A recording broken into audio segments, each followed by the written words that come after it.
Hello everyone, welcome to exam टेजी। बहुत सारे स्टूडेंट के कॉल या मैसेजेस आ रहे थे रिगार्डिंग डेप्रिवेशन पॉइंट। जो हम लोगों ने बोला कि हाँ, कैंडिडेट्स को डेप्रिवेशन पॉइंट मिलता है। तो उनके सवाल यही थे कि सर किनको डेप्रिवेशन पॉइंट मिलेगा, इसको कैसे कैलकुलेट किया जाता है, क्वार्टाइल डिस्ट्रिक्ट्स क्या होते हैं। जितने भी ऐसे कैंडिडेट हैं जिन्होंने सीयूईटी का एग्ज़ाम दिया है और पीजी के लिए, और आप लोग जो है अभी तक अपना बहुत सारे ऐसे कुछ कुछ सब्जेक्ट्स हैं, मोस्टली सारे सब्जेक्ट के एग्ज़ाम तो हो ही गए हैं। कुछ कुछ सब्जेक्ट ऐसा है जिनका भी एग्ज़ाम चल रहा है, तो आप लोग भी जो है बाद में देख सकते हैं कि डेप्रिवेशन पॉइंट को कैसे कैलकुलेट किया जाता है। दैट कि आपको एक रफ आइडिया लग जाएगा जब भी आप जो है चाहे किसी भी सब्जेक्ट के लिए आपने दिया हो, क्योंकि जेएनयू में डेप्रिवेशन पॉइंट को ऐड करके ही फाइनल मेरिट लिस्ट निकलती है। सो जित अभी पीजी के लिए अगर हम लोग बात करें, तो पीजी के लिए इम्पॉर्टेंट हो जाता है कि यहाँ पे आपके जो डेप्रिवेशन पॉइंट है इसको टू डिफरेंट कैटेगरीज में डिवाइड कर दिया जाता है। एक तो ये हो जाता है कि आपने टेंथ एंड ट्वेल्थ कहाँ से किया है, और दूसरा हो जाता है कि आपने अपना अंडर ग्रेजुएशन कहाँ से किया है। ठीक है। तो कोटाइल डिस्ट्रिक्ट मैं अभी आप लोग को दिखाऊंगा कोटाइल डिस्ट्रिक्ट का लिस्ट कैसे होता है। आप वहाँ पे जाके वेरीफाई भी कर सकते हैं। और जिनके पास ये वाला पीडीएफ नहीं होगा तो आप लोग एक बार 8448878849 पे व्हाट्सएप मैसेज कर दीजिएगा, तो आपको ये वाला पीडीएफ मिल जाएगा। या फिर आप जेएनयू के ई प्रोस्पेक्टस को भी डाउनलोड कर सकते हैं, वहाँ पे भी आपको ये वाला जो है सारा कुछ मिल जाएगा। तो अब हम बात करते हैं कोटाइल डिस्ट्रिक्ट की। तो कोटाइल डिस्ट्रिक्ट को भी दो डिफरेंट कोटाइल्स में डिवाइड किया गया है, और हर एक स्टेट का हर एक डिस्ट्रिक्ट कोटाइल नहीं है। तो आपका टेंथ एंड ट्वेल्थ आपने कहाँ से किया है? अगर यहाँ पे जैसे आप देख पाइएगा, पोस्ट ग्रेजुएट के लिए अगर आपने टेंथ एंड ट्वेल्थ दोनों जो है कोटाइल वन से किया है, ये कोटाइल वन का है, तो उसके लिए आपको जो है 3 मार्क्स मिलते हैं। और वहीं आपने यूजी जो है अपना ग्रेजुएशन भी अगर आपने कोटाइल वन डिस्ट्रिक्ट से किया है तो आपको 3 मार्क्स मिलते हैं। अब ये 3 मार्क्स जो होता है ये एज ए परसेंटेज जेएनयू में ऐड हो जाता है आपके फाइनल में, यानी कि ये आपके 6 परसेंटेज पॉइंट्स हो जाते हैं। ठीक है। वहीं अगर आपने कोटाइल टू से किया है, तो उस केस में आपको अगर मान लीजिए आपने 10 12 दोनों कोटाइल टू से किया है, तो आपको 2 + 2 4 परसेंटेज पॉइंट्स मिलते हैं। ठीक है, ये चीज़ क्लियर है। अब यहाँ पे एक बहुत सारे स्टूडेंट का ये कहना था कि सर मेरा जो है 10 12 तो है कोटाइल से, लेकिन टेट यूजी नहीं है। तो उस केस में जो है आपको, अगर आप कोटाइल वन से आपने 10 12 किया है, तो बेसिकली यहाँ पे देखिए या तो 3 4 या 2, बेस्ड ऑन जो भी है आपको वो मिल जाएगा। अगर आपका कोटाइल नहीं है तो फिर कुछ नहीं मिलेगा। और वहीं अगर हम पीजी अगर हम बात करते हैं, ये 10 12 का हो जाता है, वैसे ही यूजी के लिए भी या 3 मिलेगा या 2 मिलेगा या फिर आपको 0 मिलेगा। 0 उस केस में अगर आपका कोटाइल वन या कोटाइल टू डिस्ट्रिक्ट नहीं है। मैं एक बार फिर से सबको बता दूं कि ये डिपेंड करता है कि आपने जो पढ़ाई की है, जो आपके स्कूल थे वो या फिर आपके कॉलेज थे, वो कोटाइल डिस्ट्रिक्ट में फॉल कर रहा है कि नहीं कर रहा है। ये इस चीज़ पे डिपेंड नहीं करता है कि आपका जो घर है डोमिसाइल के बेसिस पे आपको नहीं दिया जाता है। फॉर एग्ज़ाम्पल, मान लीजिए कोई बिहार या यूपी के कोई बहुत ही पुअर डिस्ट्रिक्ट से, अंडर डेवलप्ड डिस्ट्रिक्ट से बिलोंग करते हैं, उन्होंने दिल्ली आके डीयू से अपना ग्रेजुएशन कर लिया, तो इनको कोई जो है अंडर ग्रेड वाला कोटाइल नहीं मिलेगा, ये यूजी वाला कोटाइल मार्क्स नहीं मिलेगा। तो घर के बेसिस पे नहीं डिपेंड करता, ये डिपेंड करता है कि आपने अपनी पढ़ाई कहाँ से की है। अब कोई ऐसा कैंडिडेट है जिसने ओपन यूनिवर्सिटी से अपना ग्रेजुएशन किया है, सपोज कीजिए इग्नू से किया है, तो उस केस में उनको जो है डिपेंड करता है कि उनका घर कहाँ है।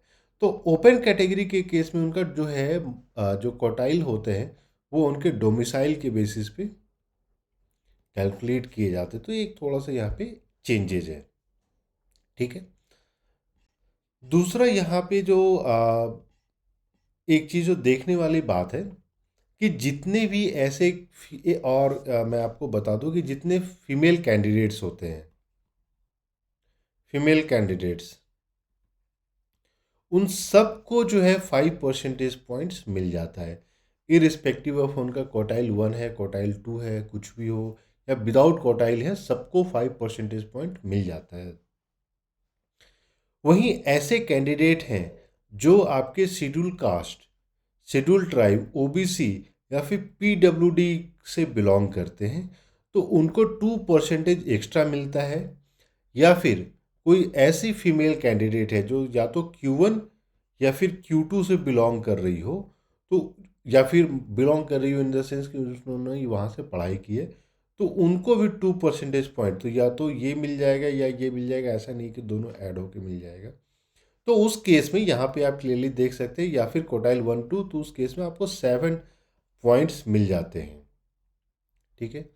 अब सपोज कीजिए यहाँ पे, लेकिन एक कंडीशन है कि आपको मैक्सिमम 12 पॉइंट ही मिलेगा। तो यहाँ पे सपोज कीजिए आपको 7 मिल जाता है अगर आपने क्वार्टाइल 1 क्वार्टाइल 2 से फीमेल कैंडिडेट है, plus being a female candidate जो है आपको जो 5 पॉइंट मिलता है ना, तो इसी में ये ऐड हो जाता है। तो ऐसा नहीं है कि आपको ये अलग से ऐड कर देना है कि 7 तो टोटल मिल गया, नहीं, आपको टोटल जो है being a female plus schedule caste, schedule tribe, OBC, या फिर आप पीडब्ल्यूडी कैंडिडेट है, या फिर आप क्वार्टाइल 1 या 2 से किए, तो ये 2 पॉइंट एक्स्ट्रा मिलता है।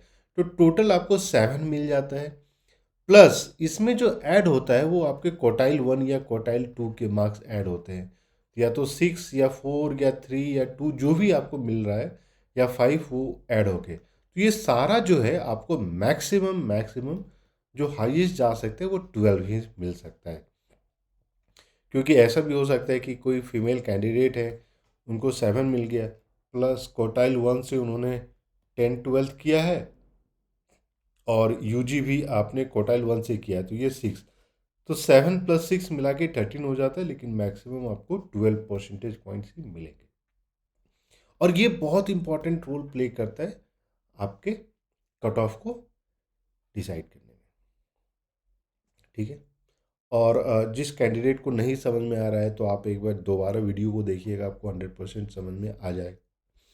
तो मैं एक बार फिर से अगर बता दूं, सो अगर आपका Q1 या फिर Q2 से आपने अपना किया है, तो Q1 से जो भी किया हो, फॉर एग्जांपल अगर हम लोग बात करते हैं, यूजी की बात कर लेते हैं, Q1 Q2 और 10-12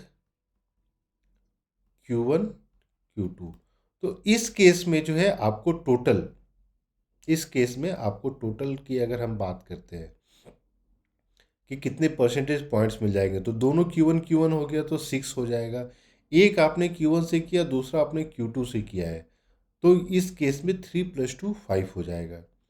और मान लीजिए आपने अपना 12th जो है 10-12 आपने Q2 से किया है और ये Q1 से किया, तो यहाँ 5 हो जाएगा। अगर दोनों Q2 से किया है तो यहाँ पे 4 हो जाएगा।